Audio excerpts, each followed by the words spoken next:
Uh, Riddle is driving his scooter around like a goof, and he goes up to Great Khali and his manager, and they have a little bit there. And Van Dam shows up and gives him some of his rolling papers and plugs his website.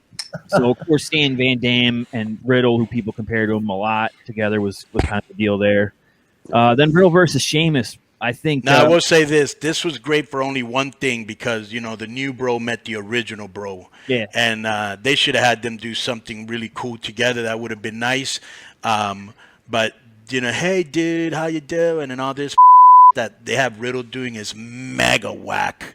He's got to have some sort of heat. Yeah, I hate it. He deserves way better than that. They have him do that silly and then he goes out and he works such a vicious always, match. Always.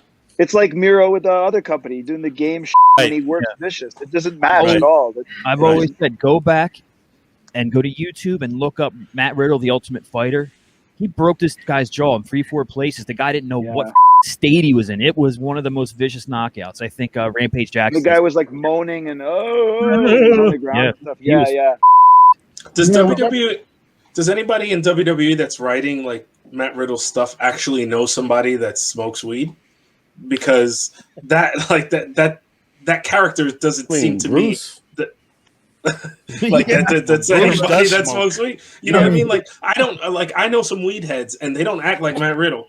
You know what I mean? Like right, because that's the perception of a 70-year-old man of what a pothead's like. He's still remembering movies of like, have any of you guys ever seen Cheech and Chong? Yeah, absolutely. So it was an over-exaggerated version of a pothead. Hey, man, how you doing? And same thing with the Matt Riddle is obviously a rip-up of Spicoli from Fast Time at Ridgemont High. Yeah. That's a movie from the 80s, which Vince probably saw, and he probably thinks all potheads are like that because he doesn't smoke weed himself. You look at the back of a dollar bill. Right, he doesn't know weed smokers are cool.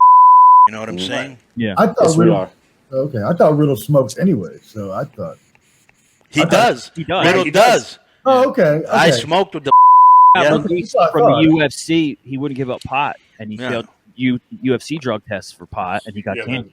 So then why don't they just let him smoke? He doesn't write his own dude. That's so stupid. Yeah. But this was I think Eddie, when we talked about it on here, we all knew that this was going to be some good stuff. Sheamus has had a great year. He's a hard hitting son of a bitch. And Riddle's in there. The only thing is, I wish they would have hit the move from the top, the finish.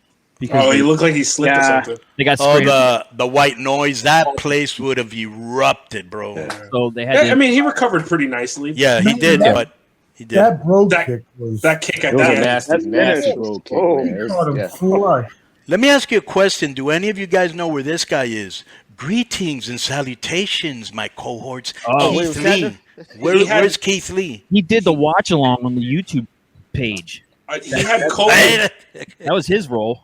He had COVID a couple of months ago. Oh, did he? Okay. Is that why he got taken off?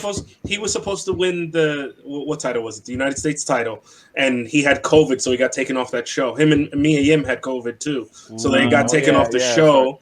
And then that's when Matt Riddle won it. So Matt Riddle wasn't even supposed to be the United States champion. It was supposed to be Keith Lee, and he's been gone since then. Which makes sense why they gave it to Sheamus, because I was wondering why they took the belt off of Riddle so quick. He was never supposed to be the champion. It was supposed to be Keith Lee in that spot. Well, let me tell you something, because this match was kind of thrown together. They didn't really do a lot. It was just mostly him hitting him with a scooter and telling him to go get. But to tell you the truth, the people got into this match, even though there wasn't a real big good build for it, which shows how sometimes even without a good storyline, if you have a good match, you can get over. And Sheamus deserves it. He's worked his ass off, and he's been giving some great matches the last few months. Yeah, he's a workhorse, man.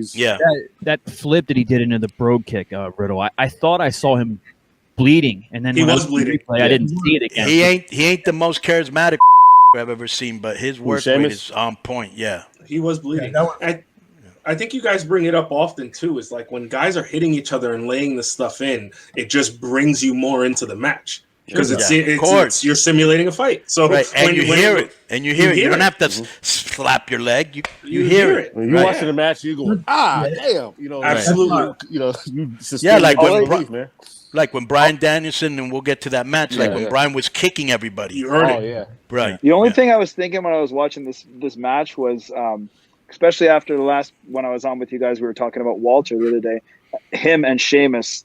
You know, that would be a great match. Of the forearms, the sound they were making, I was like, those chops and those forearms. But imagine a match between Walter and Sheamus, or Walter and Drew McIntyre. Yeah, those would be some really good matches. Walter and a little bit younger Samoa Joe. You know, yeah, I'd love to see Walter and Bryan.